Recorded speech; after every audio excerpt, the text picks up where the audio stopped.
that's where I learned how to really live. Because when you're facing going to jail for a long time, when you're facing losing, well, I did. I lost everything I had. I was humiliated. I made a mistake. People thought I was a wild, crazy alcoholic. And I lost my radio job. I lost any credibility, and I had to work my way back and get that. And then I realized if you work your way back, it is a badge of honor.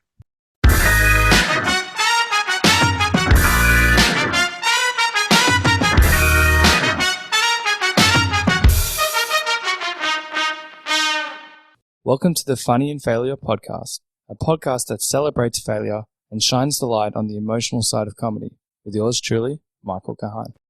My guest today is authentic, compassionate, captivating, and a brilliant speaker. I'm a big believer of the concept of second chances, and Carlos really reinforced this belief for me. He's a brilliant example of how one can go through hardships, but ultimately decide to use those experiences to help and inspire others. This man has done serious work on himself, and it was brilliant to hear his insights, thoughts, and experiences. This is a man who takes ownership of himself and chooses to do better in the world. He truly walks the talk. So let's get into it and officially introduce today's guest. Carlos Navarro is an actor, radio host, motivational speaker, and podcaster. You may know him as one of the bad guy tracksuit mafia bros in Marvel's Hawkeye, or for his reoccurring role in The Walking Dead as Alvaro. He's also been on Bloodline, Red Dead Redemption 2, Madden NFL 20, Unbreakable Kimmy Schmidt, and The Outsider, amongst others. Carlos is also the co-host of Monsters in the Morning, the #1 rated talk show in Orlando, Florida on iHeartRadio. But Carlos wasn't always on top of his game. His story connects with anyone who has ever been human and made big mistakes, especially in their youth.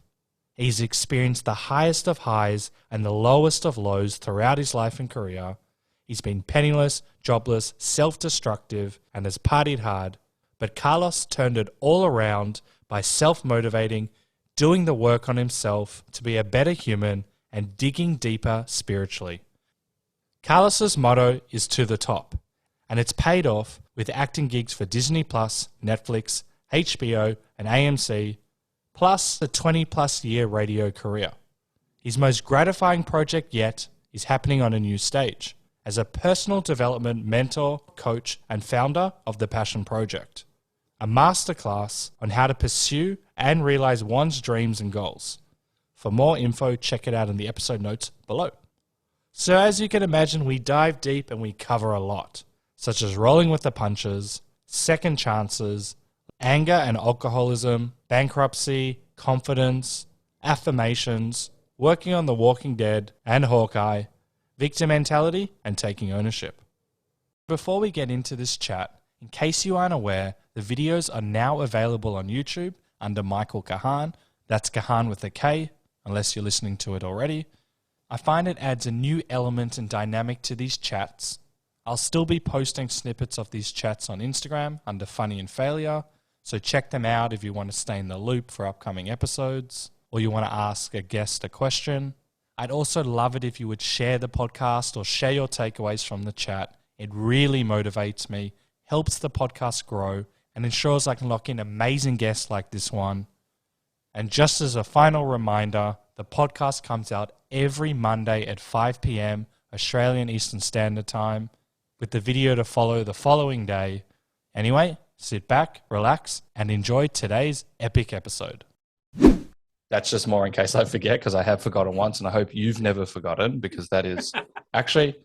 No, you've never forgotten to click the record button? Not once. No, I'm just kidding. Oh, you have? I'm sure, yeah. I was just wondering if you had a story there, because that would... Oh, whew, Michael, I've been 20 years broadcasting. I've done everything under the sun, from calling people totally the wrong names, from sitting there with the Stranger Things cast and calling all of them their character names for an hour. No, that's amazing. Now, it was the very first time they'd went to a convention where I was interviewing them, and it was all the kids from. So I was just like, like Mike and all these like things, and they were cool about it. The manager wanted to punch me in the face, but Your manager or their manager? their manager. Is it because you didn't know their name and you're like, you didn't know what to do, so you're just calling them that name and you're just going with the punches? Yeah, like it was. I honestly, until the end of it, until I got off stage. Somebody was like, "Man, you called them their names the whole time," and I was like, "Oh!" And the kids didn't care at all. And the manager ran up to me. He's like, "Do you know what you did? How you did?" And I just like pushed him back. I was like, "You need to step back, bro. You don't know who you're running up to." And I didn't know what was going on. But that's how people get. They react instead of respond. The kids didn't care. I had no malice. I had no maliciousness. I wasn't trying to punk the kids. I was just excited to be up there. It was like in front of thousands of people. Wow. It's cool that you can just go with the punches. I want to talk about reacting and responding in a second, because I heard your little podcast about it as well. Thanks. And I just find that really funny that someone will come up to you and be so aggressive. And I'm sure, like, you've been doing this for a long time. I'm sure you've had to really roll with the punches on radio. As you said, you've forgotten names.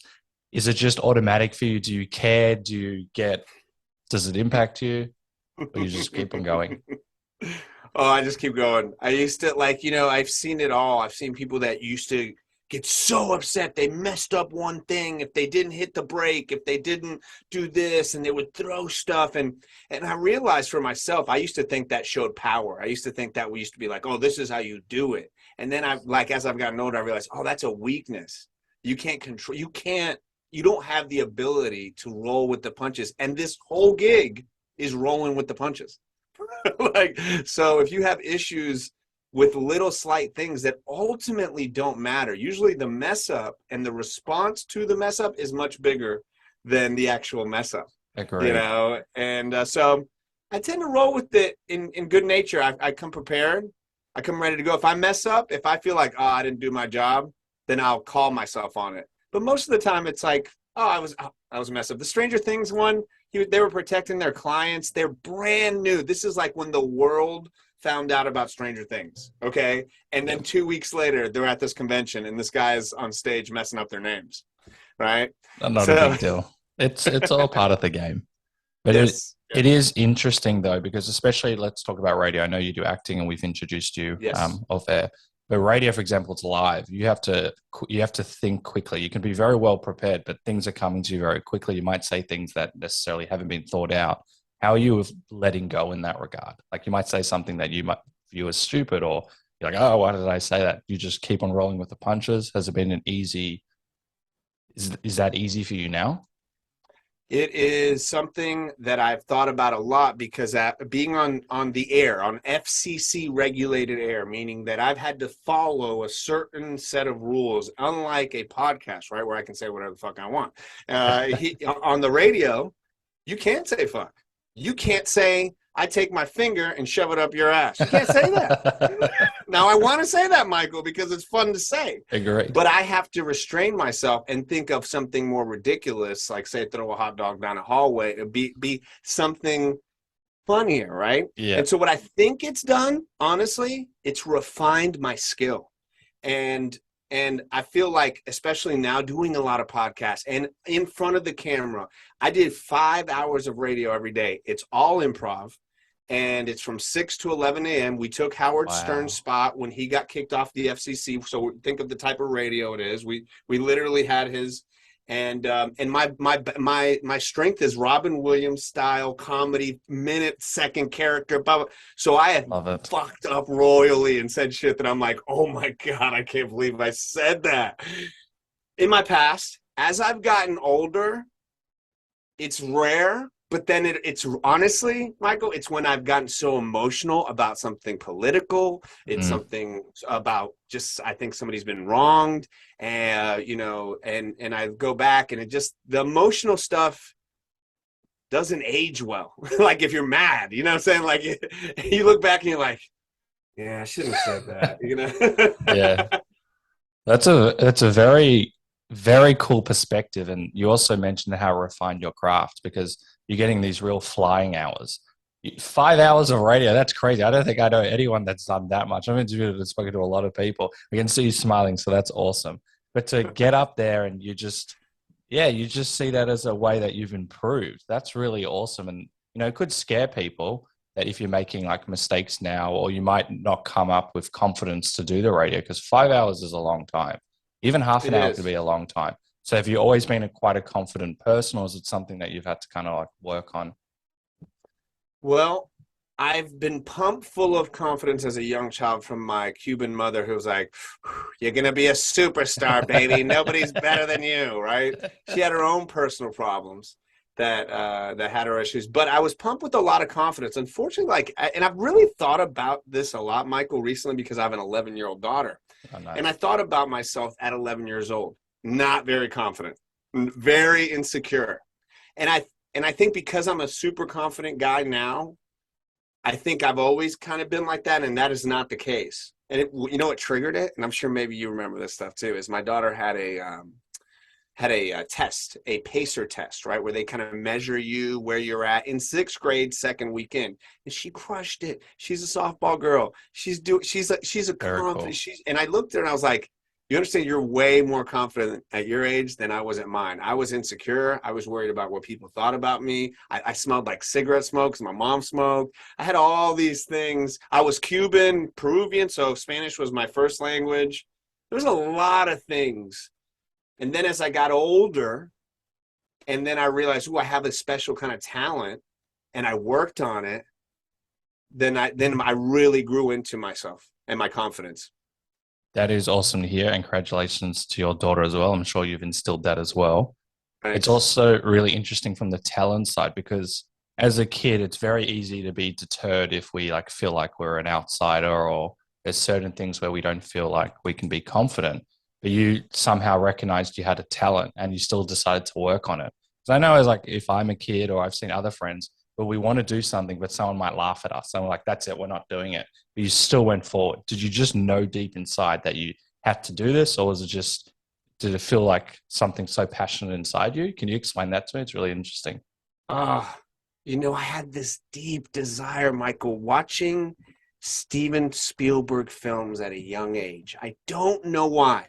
I mean, I'm talking first generation American. My dad's from Peru. My mom's from Cuba. But he recorded all these movies from HBO, and he put them on the wall, and I would watch them. And there was something in me that was like, you're going to do this. I don't know how, I don't know why, but this is something, and it was always there. And then so I picked up a little video camera as a kid, and the big ones, the ones that you put on the shoulder, and I started making movies. I remember Steven Spielberg made movies with his friends, and then I realized, oh man, I'm starting to do this. So by the time I got to high school, I was already more advanced than everybody else doing that stuff. So I was good at it. And then I found my confidence through this. And I was actually behind the scenes because I wanted to direct. And then finally, I started to get in high school laughs from jokes, being on the announcements, being the DJ. And I was like, oh, well, I could do this side too. So it was these little wins along the way that built it. But yeah, always. I knew I was gonna do. I knew I was gonna do something in entertainment, and there's no reason I shouldn't. There's no reason. I'm just, But I did have a mom, and nobody really told me I shouldn't or couldn't, which I think is a very big thing. That was a huge thing. My grandma, who had tattooed on me, God rest her soul, who helped raise me, Carlitos. You can do, oh my God, you can sing, you can dance. I couldn't sing, I couldn't dance. But she was Michael Jackson. Tú eres Michael Jackson. I love that.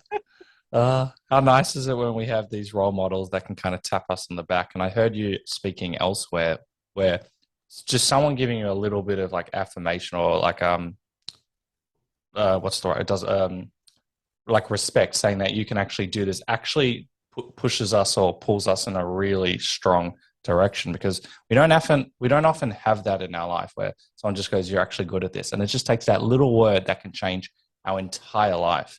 And I know that you're also quite big on that as well. It is, it's really huge for me. I feel like if you're on this earth, you have the ability to help change somebody else's life. Not with money. Sure, you can do that. That's great. But man, so many times people's entire lifetimes can be fueled in one direction or the other by one comment from a stranger. Imagine, people don't give enough weight to what we experienced as kids, what we were told, what we weren't told. It's not to blame mom or dad, because I think when we get older, we realize, they're just humans, man. They were just trying to figure it out. There's, egregious stuff. But I think ultimately, man, it's you gotta pass on a good word. You gotta pass on a good word. Where did you figure that out? Because it's one thing to kind of know that, but then I know you actually do this. Sometimes it can even be a little bit scary to approach someone or say something nice to someone, but you actually do it. I find that really remarkable. Well, thank you. That surprised me, because you seem like the guy who would, chat with somebody. I know this sounds so crazy, but I don't feel like anything is happenstance. Like this conversation, me going to the store, me standing in that line at Winn-Dixie with that cashier who happens to mention that she's going to school, and I go, hey, where do you go to school at? Oh, I went there. Hey, did you ever check this out? I never knew that. Yeah, that's true. And it happens because I really enjoy people. Nice. And I'm also studying them. I love this. Go on. Yep. Perfect. Like, it's hard to understand, but Michael, like in the South, this radio show that I'm on is extremely popular, right? So it's been on for a long time. And for anybody who loves a local state rate show, you know how big they can get. I've been on it since I was 17, right? So I have these deep connections with grown men and women I've never met. They pour their life story to me because of what I talk about and what I've been through, right? So I have this interesting perspective of when I meet somebody, I can kind of stop time and really zero in and watch what they say, how they say it. And then I'll take that and I'll use it for a character, not in a disrespectful way. Oh, not in so good. Yeah. Dustin Hoffman did that, told me about that. Not told me personally, but what I read. So he would watch the people in New York, how they walked, how they moved, and then that's how he got that one walk from his thing. And so I really value and honor when somebody takes the time, because it happens quite a bit where people, I'll be in the hey Carlos, or I'll just be coming up to somebody and I'll see they're having a rough day.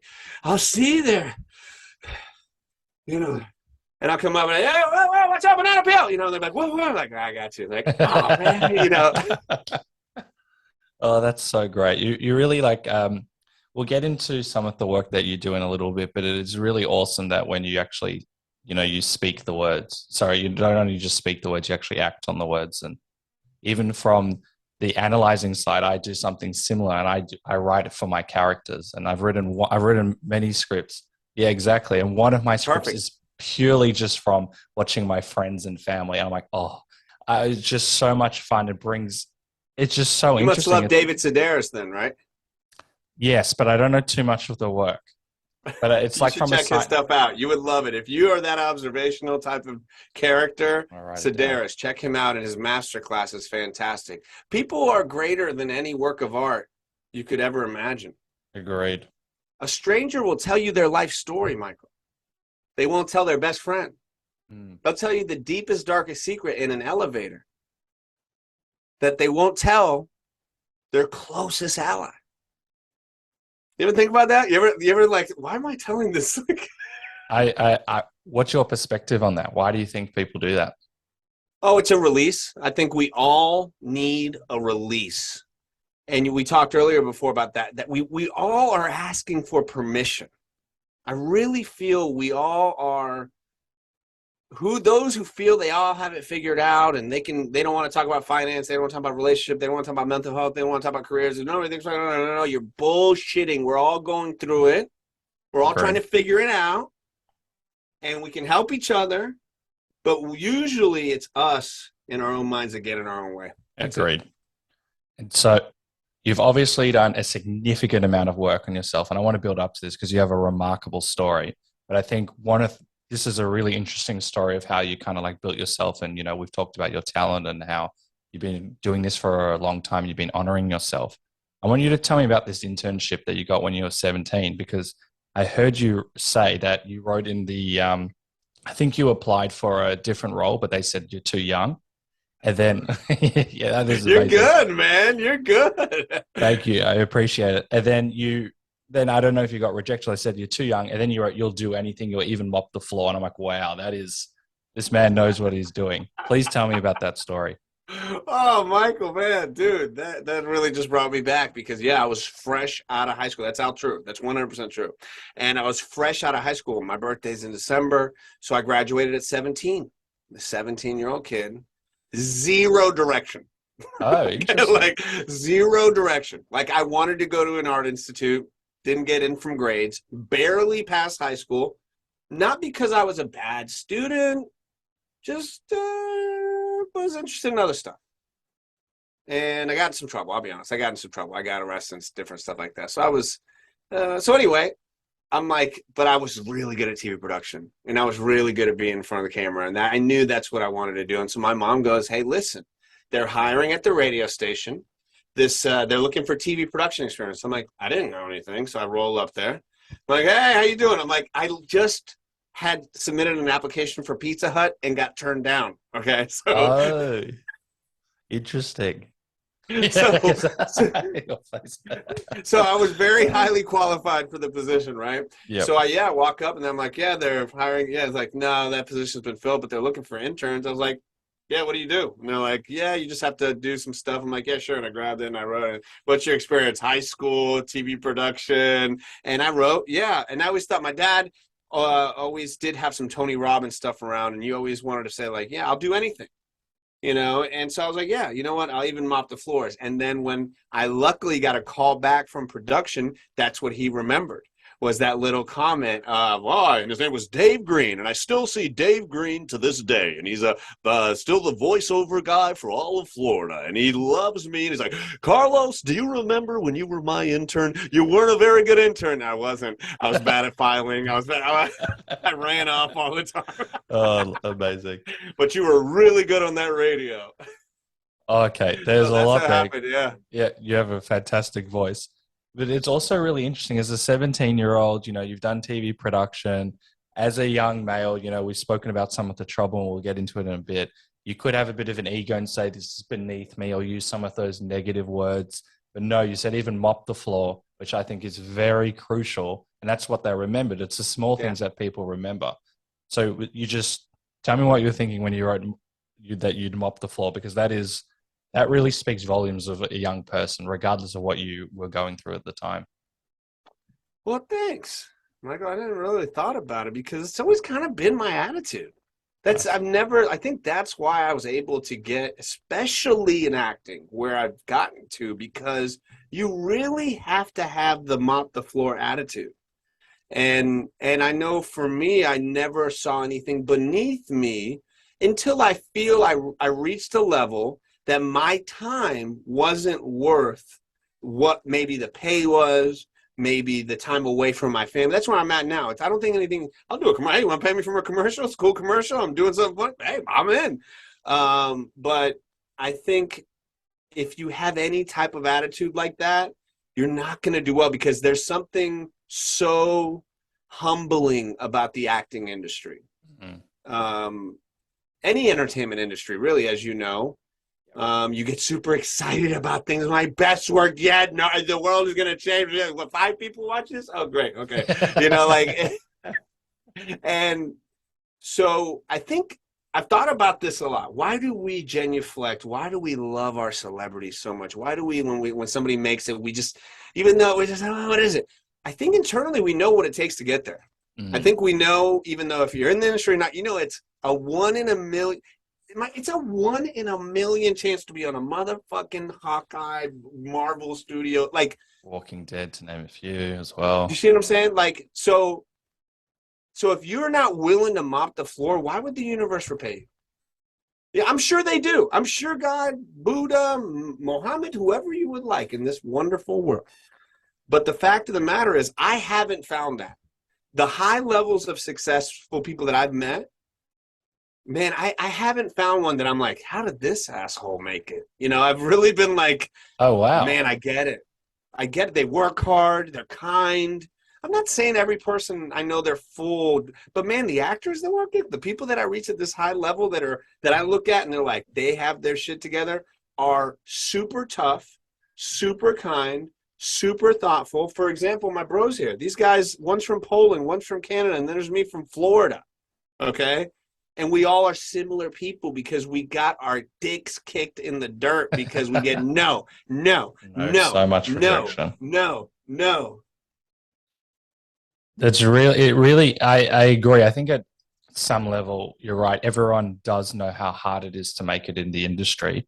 We often can forget it because of like different like programming in the world, for example. But to be like, just for example, in Hawkeye, Jeremy Renner, I don't know anything about him, but there's no way that he's had an easy life to get a role like that. It didn't just get handed to him. And then when you talk in terms of an actor, and it's even the same with radio and all the other things that you do, you said the big word rejection. You're probably getting 1 out of 1,000 or maybe a few hundred roles. And that's everyone. Even top well-known 1% actors, even though what does top mean? They're getting rejected. Then there can be a bit of humiliation. There can be a lot of, you might think you're getting the role, then you're not getting the role. Or you're being filmed, and I'm sure because you've been in a Marvel film and Walking Dead, or you're filming something like, wow, I cannot wait for this to come out, and then bam, you see it, and they've cut you out of the scene entirely or no lines. So that can also just can destroy someone, but you got this passion and this love for the craft. Please tell me how you like what's your relationship with all of this? You don't care about the nose, you don't care about that, you love it so much. How do you cope with that? All the things you said have happened to me. Yeah. Well, all the things that I don't like the whole there's no plan B, because obviously I've had plan B, C, D, E. But what I had ultimately was like, oh no, this is a lifelong thing. Yeah. And the rejection part's kind of simple. And I learned it early on in acting class. And I was able to pass this on to kind of people that, so rejection's part of the game. Like if you're getting rejected, you are on a good path. You're on the path to success. If you're not getting rejected and you're not hearing anything, you're not on the path. All right. Okay. So now, rejected. That means I'm getting hot. And then here's the biggest thing with acting. It's kind of simple. You can look at it in other ways as well. You are a tie salesman. Okay. I have my set of ties. Boom. I walk in the audition. Hey guys, this is my set of ties. These are the only ties I have. And my tie is I'm 6 foot. I look like this. I got so, I can act so much like this, but I shut my ties. I go, hey, thanks a lot. Have a good one. They walk out. They go, I like his ties, but we're looking for blonde ties. We're looking for and that's just the deal. So how do I take that so I learned in class, you can't take rejection personally, and you got to keep moving forward. Yep. And I'm a big believer in the 4 agreements. Big believer. Don't take things personally is one of the big ones. And always do your best. Right. So if I never looked at it, I go, I kind of phoned. I didn't want to phone in that audition, but I kind of did. Can I get that one? Or I look back, or maybe I pushed something or whatever. But if I can go, I did my best with that. Yeah, I look at the audition, and that's what I kind of do. I'm really focusing on the audition part, but I've done a bunch of sales too. So I know sales is no. You're looking for the no to get to the yes, Yes. So rejection is part of the game, baby. I like how you see it as like a stepping stone. It kind of makes you like stronger. It gives you power. That's a really awesome way of looking at it. Well, let me tell you a rejection story about The Walking Dead real quick. Okay. Yep. This is amazing. Yep. Okay, this is really important. So I tell this story a lot because it's rejection at its highest level. And Walking Dead was my favorite show. And at the time it was the most popular show in the world. And I was like, God, I just want to get in. And I was so broke at this time. We just moved into this house. I just had a baby. She was I remember getting my first audition for my agent. I'm like, and I look at my wife, I'm like, Walking freaking Dead. And she's like, oh my God. And this is like when I first, and I'm like rehearsing it. And this goes back to that whole thing. And I was thinking about it. I was really, it's like 3 lines, and I'm like, I'm doing it 5 different ways. Yeah, and I'm like, baby, I booked this. Our lives are changing. And it's true. Like I book a regular, our lives are changing. And she's a little baby. Fast forward 5 years later, and I'm still auditioning for The Walking Dead. Okay. And it's not like you're getting them like one after another. They come quarterly, they come if you're lucky. But I was done mentally. I was done. I kept watching my favorite show, and then we go back to the tile salesman thing. And luckily I'd see all the parts I auditioned for. And I was like, oh, that doesn't look like me. Oh, that's not me either. Oh, they went with that guy. One time I saw that I was like, oh, he was better than me. And they booked him and I was like, he's good. And I saw it. And then they killed him, right? Yep. And then like I'm looking at my daughter. She's 5 years old now. Okay.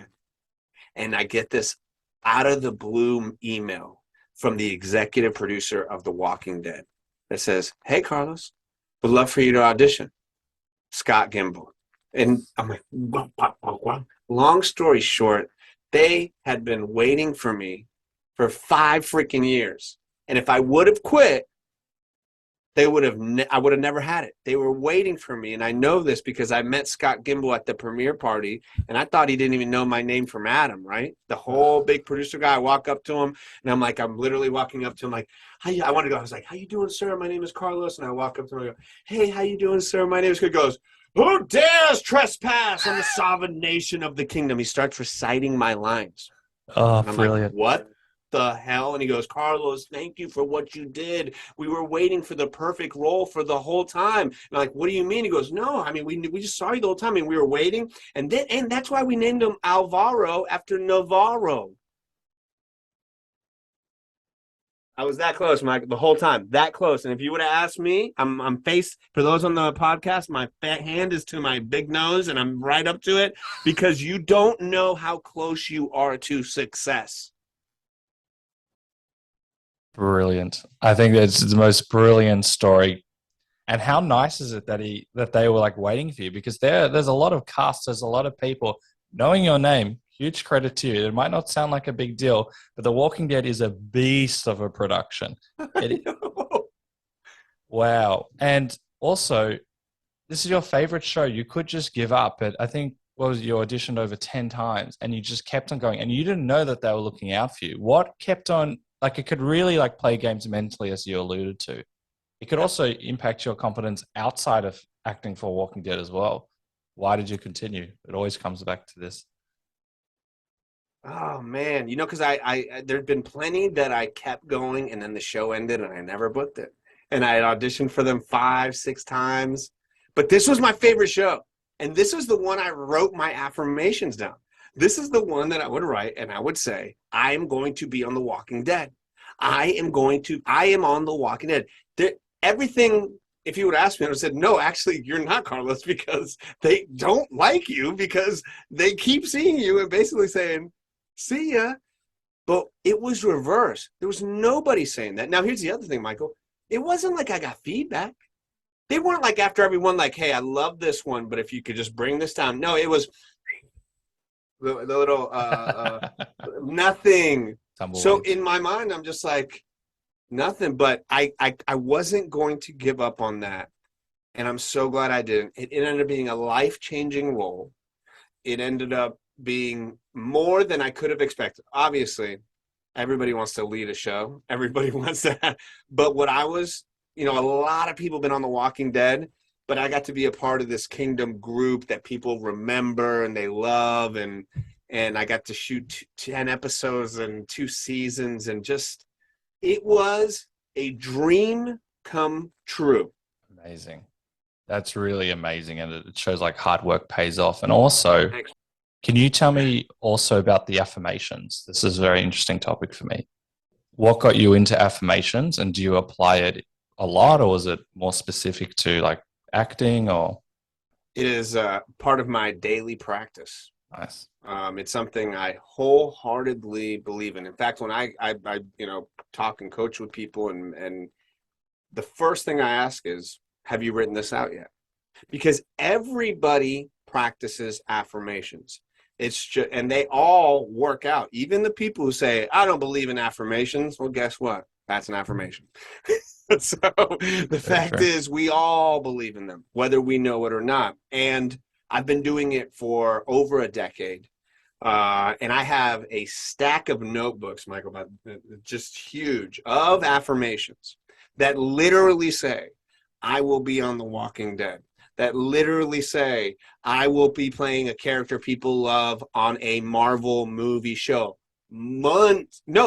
Years before it happened. It is what I feel, the connection of our conscious mind to this physical earth. And people really want so many things in their life to happen. And I want a giant house, and I want the best career, and I want the perfect partner. And I sit there, I say, okay, that's wonderful. That's great. Have you ever written this down? Have you ever written down, I want a big house? No, why would I do that? Well, I mean, writing things down is a good thing. Well, I don't need to write things down. I got my brain. Okay, great. Sit down with the lawyer, and your life's on the line, right? And the lawyer says, hey, I don't write things down. All of it. That's such a good example. Yeah, what are you going to say?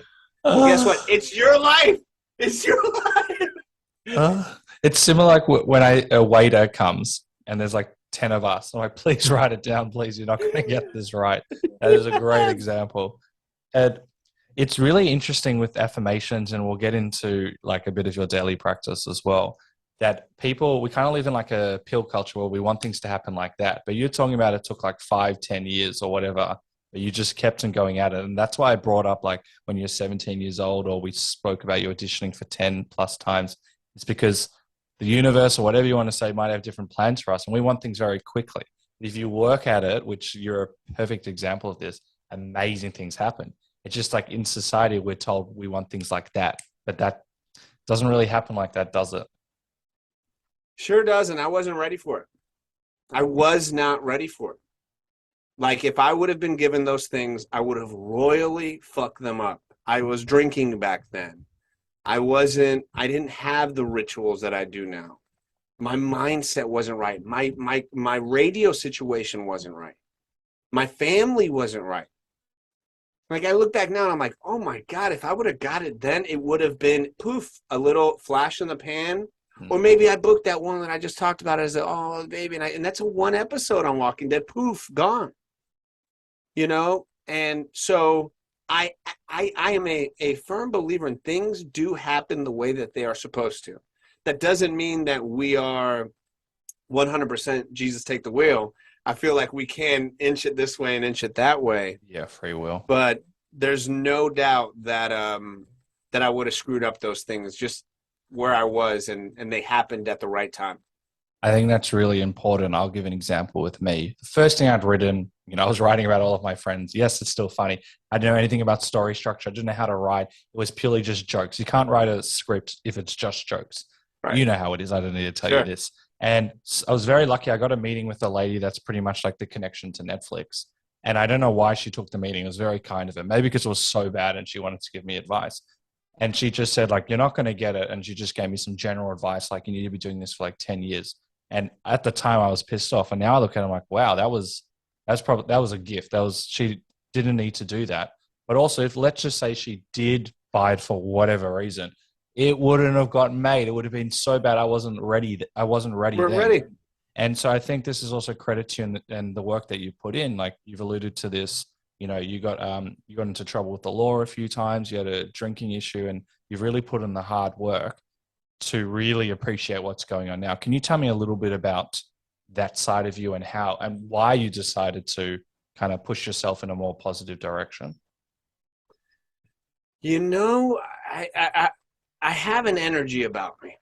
Okay. And I've been thankfully, it's my strength and it's my weakness. When I'm on, if I'm in a bad mood, and unfortunately when I drank, that was the fuel that I needed for anything, right? You want to party hard? Boom, I got you. You want to go fight somebody? Boom, I got you. And and then any bit of filter was just like, see you later.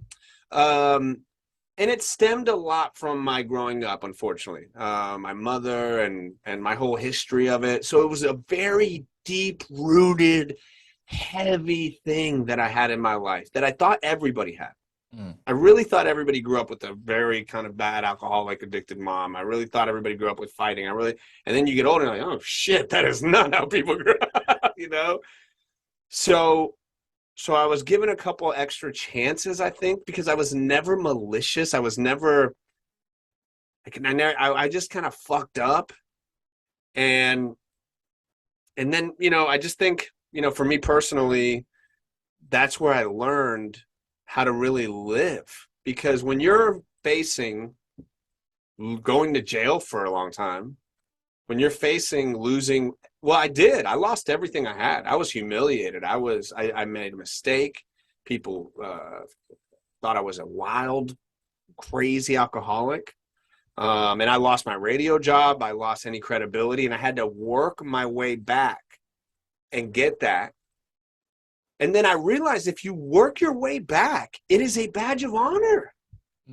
Like, people will literally pay you thousands of dollars to hear, hey, Carlos, how did you figure that out? Because I'm struggling, and I didn't fuck up my life half as bad as you fucked up yours.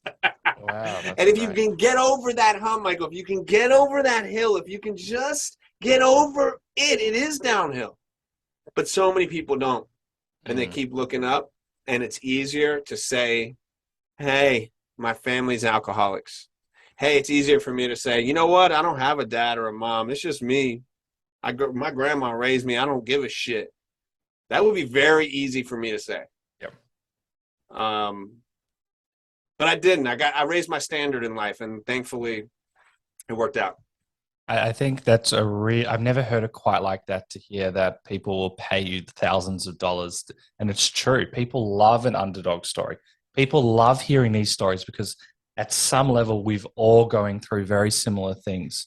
And I think, like, no one's perfect. As you said at the start, we're all trying to figure it out. And I love hearing stories like this. And, you know, I'm a big believer in second chances, or I think you alluded to more than 2 second chances, but I think that's really cool. Then, you know, you also talk about the victim side, and, you know, just hearing what you're saying, it is very easy. And a lot of people, no judgment, a lot of people go, well, my parents have done this. And look, I've had an unbelievable upbringing, and I've even been guilty of, like, cursing my parents. And you said the key word, your parents try their best, and that's it. They're not trying to harm us.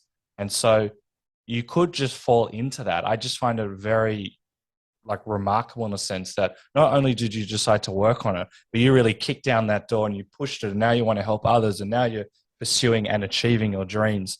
Very rare. There's a special ingredient that I would love to hear more about it. Have you been surrounded by other people that have helped you, or is it just a deep desire to kind of live your best life? Well, I'm fortunate my wife and I kind of discovered this awakening of this, you know, mental health, of this really deep diving within ourselves. It was around 2007. I'd always felt these ways. And I think probably a lot of people, The Secret was a big book that really opened up a lot of people's eyes. Definitely, yeah, I've heard a lot of things I'd done already, written things out that I knew were good. My dad had passed on a couple of Tony Robbins things, so I knew I liked it. But it wasn't until I lost everything, right? My houses, bankrupt, job. This was 2007 and 8 when the whole world, people look now like, oh, look at this recession we have. Like, y'all don't understand 2007, 8, 9. That was some craziness. And I just, like, sat back. I was like, I literally, and that's why it is, Michael, it is super easy to fuck up your life and not be malicious just by not focusing on yourself. And that's really was mostly the case. I just was kind of indiscriminately living my life without really going like, hey, what do I want? How do I get there? What am I doing? And my big part was this victim mentality I had. I had this huge, well, my mom was an alcoholic, and that's why I would drink. That's why I fight. And until I took extreme ownership, that's when everything changed. And I love Jocko Willenick, and I love those people who really say, even in the situation, it's not your fault, take ownership. Because then you can change it. Then you can, if you can sit back, I'm a victim, my mom, and then she physically, she abused me, and that's why I drink. I did that. But at a certain point, man, a man should be a man and a woman should be a woman, in the sense of like, hey, Okay, I'm 30 fucking years old now. Okay, I'm gonna still use the shit that happened to me when I was 14 years old. You still guiding your life by anything else when you were 14 years old? Or no, you changed. And the drinking's a good covering up of that. But when that's gone, then you really got to look in the mirror and go, okay, asshole, you can't be getting mad all the time. So can you expand on this extreme ownership? Because as we said, you could decide not to do this. And I believe you've gone through the AA program, which like half my guests have gone through, and it sounds unbelievable. I think everyone needs their form of like AA program. I assume there was a specific moment or like moments that built up where you're like, no, this is it. I'm taking ownership of myself. Yeah. It was the second time I quit drinking. I mean, I'd really built a path of helping myself and getting better conscious. But then I quit drinking about three times. And finally the last one where I was just on that edge of losing it all again. Like I built up this whole thing and done well and of literally making the same mistakes I made to fuck. And it's like, God was like, oh shit, you're doing it again. You're doing it. And I'm like, and my wife, thank God for my wife. Thank God for my wife. Listen, you asshole, you're going to lose it all over again. I like her. She's like, I'm out of here. She left. That never happened before. And I was like, that was it. That was it. That's the last time. It was a Friday the 13th. I remember. I can't even tell you honestly when the last time I had a drink. But nice. It was several years ago. I don't live by, and that everybody has their own thing. But mine is situational. Mine is don't put yourself in situations. Mine is I don't call myself an alcoholic all the time because I don't think that should define me. I don't think it's good to call yourself this, I'm this. Really? So, I think it took a lot of work, but all that work, what it does, it raises your standard. And that's the difference. People think it's like, oh, you get these habits or you get these things or you get, no. It raises your standard slowly. You can't tell that, but you know the difference. You see what I'm saying? Yeah. Just like with your show. When you first started, you didn't know the difference, but you kept getting better and you kept tweaking. And then now you can tell the difference with something. Now you know when a show is better and that's just life. And then too many people just feel they don't need to raise their standard. So why do you keep on raising your standard? Because it just looks like things career-wise are getting better, but more importantly, you as a person and you as your family, and I know that you're doing a lot of things such as the Passion Project as well. Why do you? Because once you hit a certain level of success, which you have, you can just go, you know what? I'm in a good spot. I want to keep it here. But it sounds like, no, it's not that you are like this ego monster. You just want to grow. You want to feel the best that you can. Michael, I lost it all, man. Like I literally was staring at no house, no job, and I can remember saying, "Man, if I can just get this, I swear to God, I won't ever take it for granted again." Because I did kind of take it for granted because I didn't know the difference. All I had was that right out of high school was this success, but I really feel like I am content yet not complacent. And I think that is a good place for people to be. People think content and complacency are the same thing. They are not. I am content in life. God forbid, knock on wood, no lightning bolts. If I drop dead today, holy shit, damn it. I beat the odds. Oh my God. Like I'm good. But I'm not complacent. God, and I keep bringing up God. I don't want anybody to think, like I'm Joel Osteen or anything in here because I'm not. I just kind of, but I really feel that if you have the ability to get up in the morning and do stuff, and it doesn't have to be you got to go change the world, but man, get out there and do it. Get out there and do it, because one accident, one wrong turn, one disease, one epidemic, one thing, and your entire life changes. And I don't want to miss a second of it. So it sounds like, which is something that I'm working on now, that like, for example, when you get an opportunity, you really allow yourself to be immersed in it and feel it. And you allow yourself to play and have fun. You're a very positively energetic person as well. have you also been forced to kind of appreciate these little things and play and have fun and enjoy it? Because it's very easy when you get, for example, Hawkeye or something to just go looking for the next big thing and the next big thing and the next big thing, but then you're stuck in the past. Yeah. Yeah. It's a bit, the industry itself does humble you once again, because like, yeah, I do Hawkeye, I'm there Hawkeye. And I know when I'm on that set, I don't know my next gig. Nobody there other than Jeremy, maybe, and Haley, know as an actor their next gig. And so that's one of those things. It's like, I have to always remind myself, because you're right. I'd be lying if I said that I didn't take some things for granted. I get this audition, it's a big ass show, and I'm like, oh, I got to get this in by tomorrow. And an actor, young Carlos, would be like, are you fucking kidding me? This is a huge audition. But I'll get caught up in family, and I get caught up in radio, and I get caught up in my life. And then I have to remember this mindset. I don't have to, I get to. And I get to audition for this, and I get to do this. I'm so lucky. And I really believe that the secret to happiness is progression and being in the moment. Those two things, if you are not in the moment and progressing, you are not going to be happy. If you're time traveling to something that's going to happen in the future, or something that already happened, and you're there with your kid, or you're there with your girlfriend or boyfriend, you're not happy. But if you are there in the moment, and that's so I try and sink in, any moment I try and sink in, bring the energy, and move forward.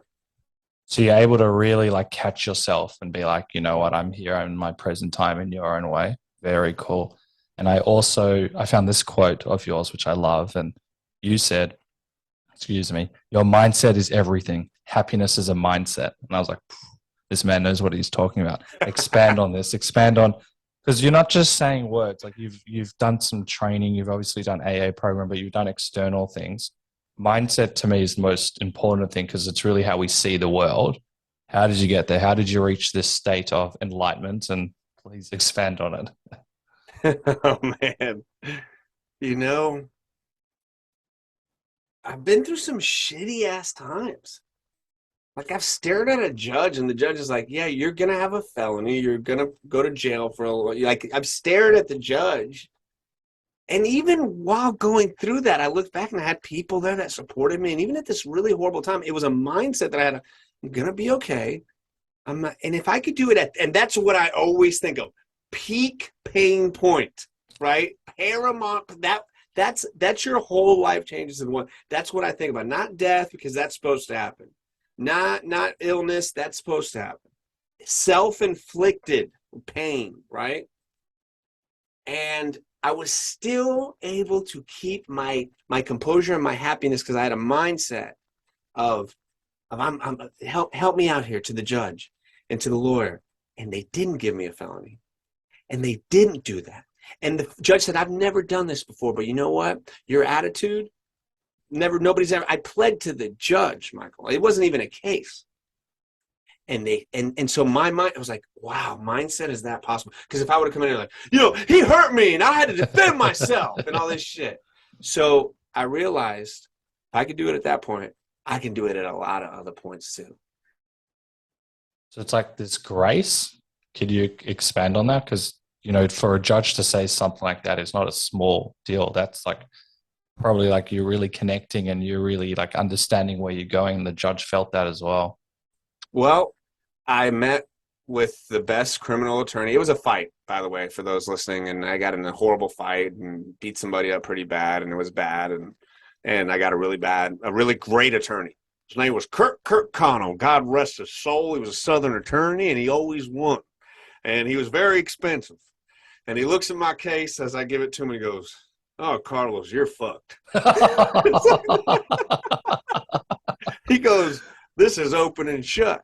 Straight up like that. And I'm like, fuck. I'm like, I'm like on the show. Am I going to get fired from the show? I'm on this lawyer. And he's like, but you got a good attitude about you. And it seems like you've already been like everything. Cause I already told him how I felt about my not losing my rights and how I'll go to AA and what do they need me to do? I'm already doing community. So I was very proactive.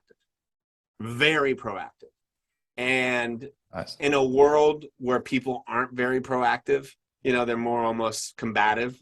I stuck out, and I knew that. And I noticed those situations. I tell my daughters, I tell my, like, energy is everything. And if you walk around moping and it's not going to work out. But it almost happens every time where my daughter comes home. She's like, I was smiling, I made somebody laugh, and this worked out. I was like, it's important to be tough, but it's also very important to be likable and have a good energy about you. People feel it. Make people feel good, and you don't have to be me, but you don't have to be this either. Hey, how you doing? Good. See what I'm saying? Like, what's so bad in your life that you can't say, hey, how you doing? You look at somebody in the eyes, good morning. That the little things like that people don't realize. It can, as we said at the start, can really change someone's day, and also being seen. So someone might instill more confidence in the person. I'm just thinking out loud, what was that moment like? You've done all of this work and then you go back to radio, because this is not a small radio station. This is enormous. This is like very, very popular. When you got back there, what was that moment like? It was to get back on the radio show, which I was kicked off of, which they looked at me as a wild person. They looked at this guy's bad, it wasn't, and I didn't, to get back on there because they believed I had changed, and I had, and my success of acting was one of the most vindicating things I've ever felt in my life. Nice. I was thrown to the trash, or how they say maybe in your country, rubbish. And I mean, I was discarded, Michael. I was a pariah in Orlando. Like, this is a wild dude. Now, he's not a bad guy. He's just wild, and you got to stay away from him. And it took years of really and honestly, having a kid and growing the fuck up and not being the wildest dude at the party and not thinking you're going to fight somebody at just growing up, man. I just became a man. And my wife holds me to a very high standard. I hold her to a high standard. There's no way I'm standing here now without her. I'm dead or in jail. No doubt. So it usually also takes one really strong person that loves you. Mm. And thankfully she was that person. Like, there's no doubt. And so to get back, asked to be back on this radio show, and then my bit before was this crazy party or drinking, I go away for 4 years. They asked me to come back, and I'm this actor, and I'm motivational speaker. It's like, Michael, I'm telling you, dude, I'll tell you this. I know I have an experience that no other actor has. I've been part of people's lives for 20 years before they ever saw me on a show. I have people walking up to me at these conventions doesn't matter. Carlos, I've been following you since you were 18 years old. Every time you were on a TV for a commercial or a movie. Never met these people, Mike, okay? I jumped up and down. I screamed. That energy emits. I know it sounds crazy, but hundreds of people have told me this throughout the year, if not thousands. And I look at them and I say, thank you. That energy you gave me helped get this. Because there's no doubt that love, they're screaming at the TV. They tell me they're screaming at the fucking TV. Honey, it's Carlos. They never met me a day in their fucking life, but they know the fucking work that I put in. I don't have to tell them. They know. But it's fucking amazing. It's even more amazing than that. It's like, really, the universe has your back, and you've had so many supporters. And those are only the people that you've met or that have told you. They've seen you, and they appreciate your work, and they appreciate what you've gone through. That's someone really like connected with the earth. That's, how it means so much, Michael. Honestly, dude, it's incomparable, because you have people grown, man. You'd see these people fixing motors. These aren't like women. You know what I'm saying? Like, these aren't dudes, and they walk up to you and they shake your hand and say, hey, man, I've been there. I also fucked up my life, man. And I listened to you to the top, and it got me through it, man. And this is shit that hits me to my soul. And that's why I'm a personal development coach. That's why I have this passion for it. Because I really believe if people want to change, if somebody wants to change, if somebody really wants to make significant change in their life, they can do it at any point in their life, but they have to make that decision. Exactly. I think that's really important. Like, we can kind of show someone to the door, but they have to walk through it. And it's hard to change our own selves. Yes, try changing exactly. Somebody else. Yeah. Very true. And, it's more on this as well. You shared stories of, you've spoken about potentially going to jail, being arrested in AA and drinking. But even, like, for example, in the drinking, I think you also said this, like, in your opinion, and you're just throwing out numbers, like 50% of people might have an unhealthy relationship with alcohol. And you just talking about your story of how and your mindset behind that. It can take someone who like barely drinks, and, what are my intentions with this? And it makes you question. And when people question, then it leads to like a higher state of enlightenment, if we want to use that word, because questioning is the key to getting like back to who we are. And I think Absolutely. it takes one thing to obviously want to work on ourselves, but then, which is really hard, to then tell the world that you've gone through something, which, there's a lot of negative emotions that can come up. There's probably like shame and embarrassment. You've probably feel guilty for, or felt guilty, but then to actually share it with the world. And, as an actor, perception's important. So I'm interested, why did you decide to actually go and share all of this with everyone? Well, I never thought I could run from it either. That's, I guess, a big part. I always used to think, what am I going to tell my kids? Like that daddy was this like crazy dude, or they're going to find out about it from some kid in middle school. Like, hey, your dad's a drunk. I got this picture, right? So like they didn't know anything, but my daughter's never seen me drink. You see what I'm saying? Like, it's a weird thing that she doesn't. I think if I was still messing up, then we wouldn't even be, you and I wouldn't be talking, right? But I feel it's almost my moral obligation. I made it through this minefield. I got to this other side. There's no blueprint, right? And it's now your job to help people who are trying to get through their own minefield. Yeah. And at times it's tough to talk about things that most people wouldn't talk about, but I feel like I've been conditioned or ready for this for my whole life. And I know I respect the people who talk like that, who admit their failures, who aren't just thinking that, and that make it through the other side, And so I guess that's kind of what I've been trying to emulate or do. That's awesome. And it's great leadership. We're not getting to politics whatsoever. And this is on all sides of politics, but how nice would it be if you hear a politician say, you know what, I made a mistake. And that gets trickled down to the next generation as well, because, we spoke about weakness at the start. For a man or woman or whatever to say, you know what, I made a mistake, and they actually mean it, people feel that. Whereas if you give a half-assed apology, people do not appreciate that. The person saying it doesn't appreciate you lying to yourself. It is so important, and it's real leadership. It's something I really try and practice especially with my kids. I tell them, I don't know everything. You always used to think your parents knew everything. I don't know everything, but I'm going to try and give you the best advice I can. I try and do points where I say, hey, I don't know. You tell me about it. Then my daughter explains something, then I know what it is, because nobody wants to listen to somebody or take advice or be coached or whatever may have you if they're like, but this guy never admits when he's wrong. This guy always thinks he knows everything. So I think it gives you strength to admit when you don't know something. And then it endears you to a person when you ask them, but why don't you explain it for them? Oh, because you're empowering them as well. I learned this lesson. I wanted to do this like mysticism. I don't even know how to explain it. I was intrigued by it. So I went to I think it's like Kabbalah. Thank God I didn't end up doing it. And I'll explain why. I went to a talk, and the guy gets up, he's meant to have a lot of knowledge, and people have spoken about it. I'm like, okay, I'll check this guy out. The first thing he says, and I've never forgotten about it since, I have nothing to learn. I've done it all. I'm here. Yeah. First thing he says, and people burst out laughing because I think it's a joke because, people have heard about this guy. He goes, no.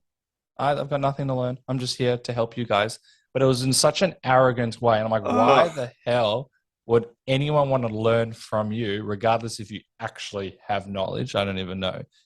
That's the first thing that you say. And it's like, as your face, as you express yourself, it's repelling. You're repelled by it. Sorry. And it's not the way that you want to build a connection with someone. And then, the key point is that we don't have it all figured out. And so by admitting one's faults, you can actually learn from someone else as well. 100%. Yeah. A lot of times we try and deliver advice or punishment or reasoning, but we don't have any love or trust or to back that up. So, why am I taking advice from you if I don't trust you, if I don't believe you, and then you're telling me you have everything figured out?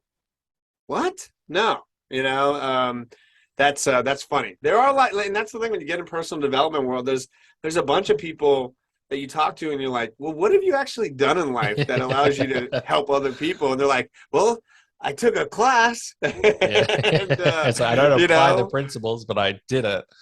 Exactly. So on what I call the shadow side, we spoke about some of the negative emotions that you've like we all have experienced. Did you learn about that through, it sounds like probably your spiritual stuff or AA or a combination, or maybe it was even your wife? Yeah. Have you had a relationship with the shadow side to be like aware that we all have this, let's just call it negativity within us, but it sounds like you've been able to embrace it. And I think that's, a lot of us say this, I'm a good person, there's nothing bad about me. But, there's the yin and the yang. Everyone's got something within them, whether they act on it or not. We all have that. And it's important that people are aware of it. Yeah, I realized that I could be a violent dude. I realized that. I realized I'm kind of an animal. I realized that I have an energy about me that can get out of hand, and especially when I was younger, when there was no understanding it. I love Carl Jung. I absolutely know that there is this shadow side in us, and I think when I drank, that opened it up all the way. Yeah, it was like this. Shh. I think it takes a real monster to kind of live in this world. It's a tough world. You got to be tough. And it even takes a stronger person to keep yourself disciplined, to not let your emotions go. But my eyes opened up to all the spirituality when I took my first acting class. That's when I was 23 years old. I can clearly remember, being like, oh, so there's a difference between regular and being emotional. Like, I thought emotions were just like, that's how you lived your life. And you're always screaming. You're always, and then when you take a class and like, no, this is what an emotion is. And you take this Meisner class where you're listening to people and I remember sitting there like going, and then they did meditation, and it was this acting teacher that I got the class given to me from an ex-girlfriend. I wasn't even going to take it. And this teacher was as spiritual and as frou-frou as possible. And I loved it. And she opened up my world. And that's when I read The Artist's Way. And that's when I was like, oh, wow. Damn, there's way more to this. And that's really when it cracked it wide open. So.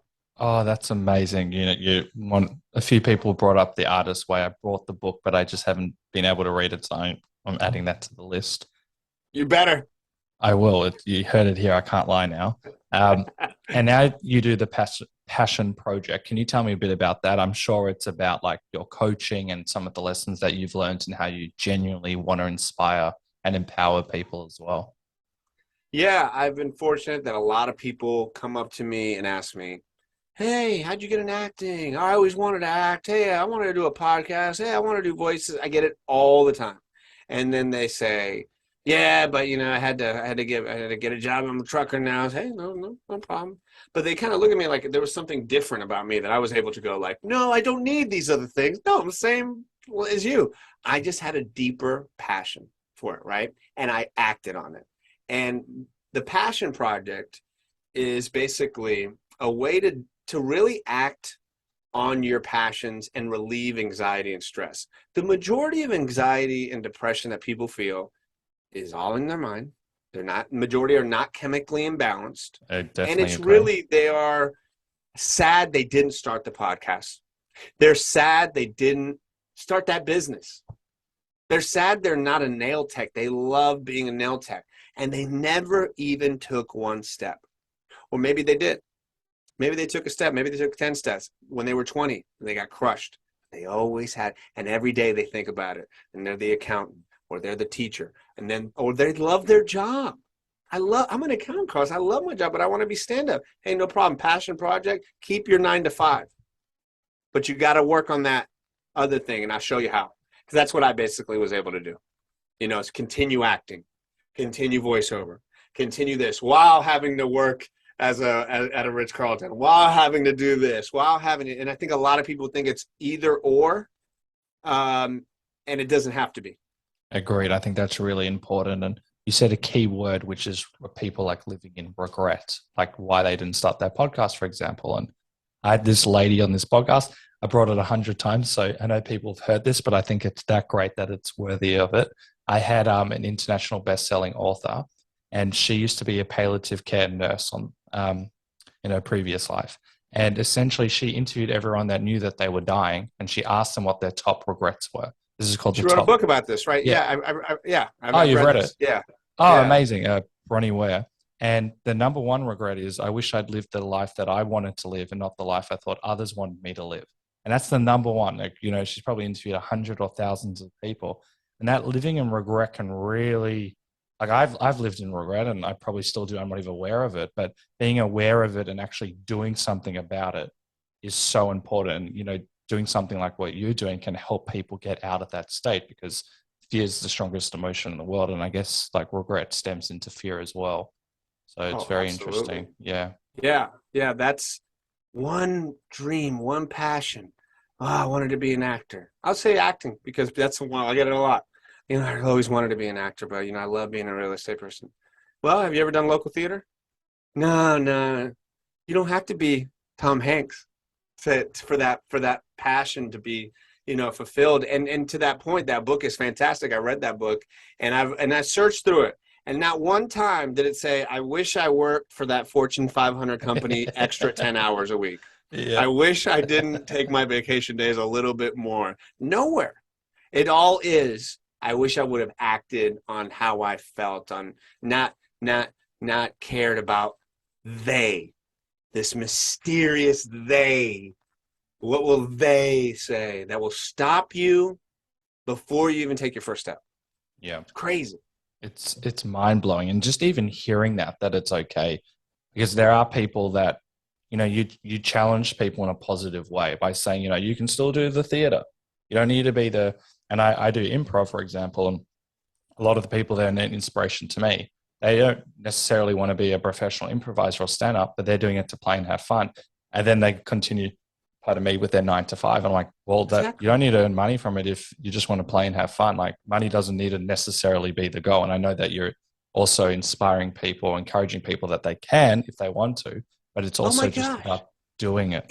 And it's going to make you so much better at your job. Mm. You're not going to be at that other job going, God, I wish you're going to be like, oh, I did a little improv last night. I'm feeling good. Hey, how you doing today? And you're going to be a better salesperson. You're going to be a better employee. You're going to be a better manager, because you're not going to be like, shit, what could I eat? Little tiny wins.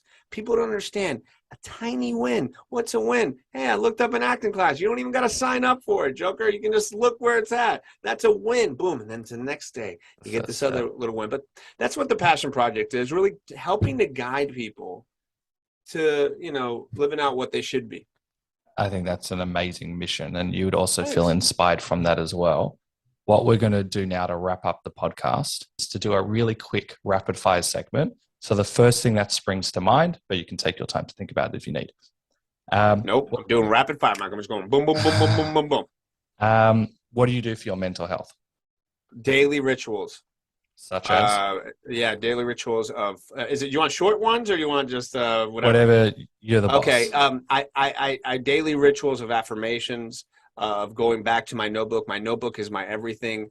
And I've really practiced the 4 agreements. I could not recommend the 4 agreements enough, and I live by those 4 agreements. Is that this has come up a few times. Is that a book, or is it something that people can just, okay. Yeah. It's a wonderful book that will go deep into mental health. It tells the story of the warrior. It tells the story of the victim and the judge, the 3 people that live in your brain. And really the warrior is the person in your mind that is battling that judge and victim that want to take center stage. So it's a lot about, really just, understanding it's a cycle. You're going to get through this, Hardest lesson you had to learn in the AA program? Man, I would say how the lesson was, man, you got lucky, dude. You got lucky because I was listening to those stories, and while my stories are crazy, their stories were 10 times greater with zero support. And the lesson was like, yeah, you're lucky, man. Don't fuck this up. Awesome. I'm not going to comment because I'll derail them. What are you most proud of? I am proud of my kids. I am proud of my kids. Like when my daughter does something, like I got a message from the teacher out of the blue the other day, and it was like, your daughter is exceptional. Like in 2 weeks in, like I get way more joy. I've realized this as my daughter's been getting older and doing things where she's kind of accomplishing stuff as opposed to my 2-year-old. I get a lot of joy out of seeing them succeed, as well as my wife too. Like, I think it goes back to kind of what we talked about before, that content and complacency thing. Like I'm very content, and I found people that are happy and content, they can celebrate other people, and unfortunately there's been a lot of people that haven't celebrated some of my stuff. And whenever I do find people that celebrate it, it's what I'm most proud of. Most proud of. Amazing. What's the difference between being on Marvel and The Walking Dead and then like a lower or smaller budget or production?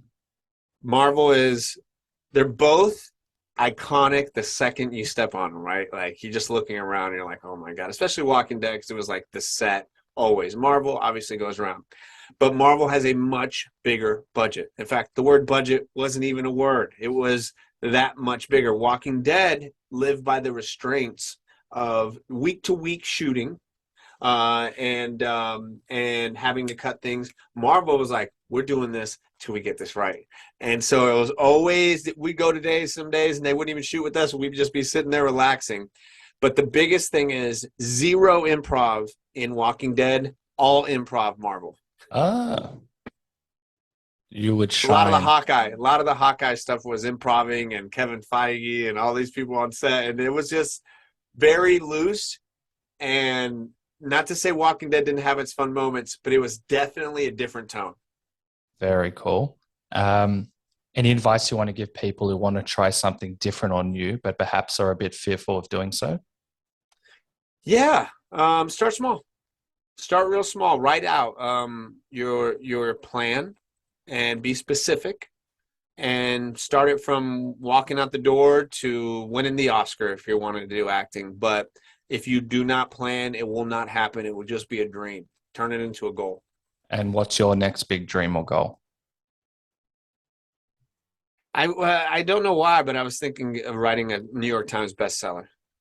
I'm just like, I have from Mugshot to Marvel is what I want to write. Oh, that is epic. That is, yeah. And I just kind of keep putting it out there. I keep not, I don't even have anything written, but I can definitely see where this is like the next thing. But overall, really help working on the personal development brand, helping people, and seeing where this wonderful life takes us, my friend. Amazing. This is the last question before we ask how we can follow you and keep up to date with you. What is the one question I should have asked you? Oh, man. Do you feel worthy of the success? And how would you respond? 95% of the time I do. Can you 5%? Can you explain that 5% if we have time? The 5% says, oh, you fake. What are you doing here, you asshole? How the hell did your lucky ass end up here? The other 95% is pretty good. Pretty like, hey, I'm good. I worked hard for this. There's always the 5% that goes like, you don't deserve that shit. It can keep us accountable, but you're also doing your daily practices to help with that. So if anyone can master it, it's you. You are an inspiration. But before we go, how can people follow you, keep up to date with you, check out the Passion Project and all the other gazillion things that you're doing? Oh, this has been a lot of fun, Michael. Thank you. Wonderful, wonderful conversation. Please follow me at To The Top Carlos. And I am carlosnavarro.com. I'm on Instagram. I post basically this whole conversation, all these little different things. I'm always doing a bunch of different stuff. And I love connecting with people on there too. Amazing. You are a legend. We're going to chat again sometime in the future. Yes. Thank you so much. I really appreciate it. And yeah, enjoy the rest of your day. Appreciate you, brother. I love Carlos's mop the floor mentality. Carlos had a desire to succeed in the industry, knowing the odds weren't in his favour. He knew that he had to go up and beyond to achieve his dreams and goals. A brilliant example of this is where he applied for a media internship role and even offered to mop the floor. As he expresses, why would the universe reward you if you're not willing to put in the work? If you put in the work, you'll eventually succeed. Another great example of this is where Carlos auditioned for The Walking Dead over 10 times. And he says, you don't know how close you are to success. Thank you for listening to the Funny and Failure podcast, exploring the deeper side of comedy.